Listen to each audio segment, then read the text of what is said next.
2:30-36. Yamang si David ay isang propeta, nagsalita siya tungkol sa muling pagkabuhay ng Kristo. Hindi siya pinabayaan sa Hades, ni ang kanyang katawan ay nakakita ng kabulukan.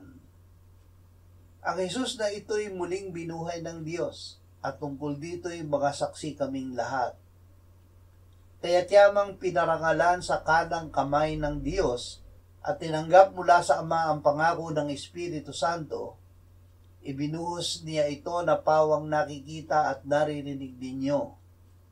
Sapagkat hindi umakyat si David sa mga langit, ngunit siya rin ang nagsabi, "Sinabi ng Panginoon sa aking Panginoon, maupo ka sa kanang ko, hanggang sa gawin ko ang mga kaaway mo na tuntungan ng iyong mga paa."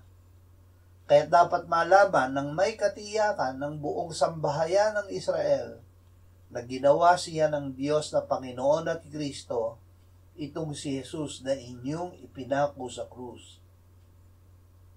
Ang Ama, si Kristo at ang Espiritu Santo. Ang Ama ang nagbigay na kanyang anak bilang kabayaran sa ating mga kasalanan, na bumuhay at nag-akyat at nagluklok sa anak sa kanyang kanan sa langit. Sinabi ng Ama sa anak, "Maupo ka sa kanang ko hanggang sa gawin ko ang mga kaaway mo na tuntungan ng iyong mga paa." Ibinigay ng Ama sa anak ang pangako ng Espiritu Santo, at matapos ito ay ibinuhos ng anak ang Espiritu Santo sa mga alagad noong Pentecostes. At silang lahat ay napuspos ng Espiritu Santo.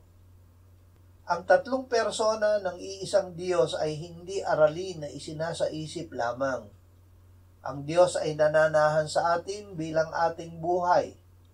Tayo na sumasampalataya ay pinananahanan ng Ama at ng Anak sa pamamagitan ng Espiritu Santo.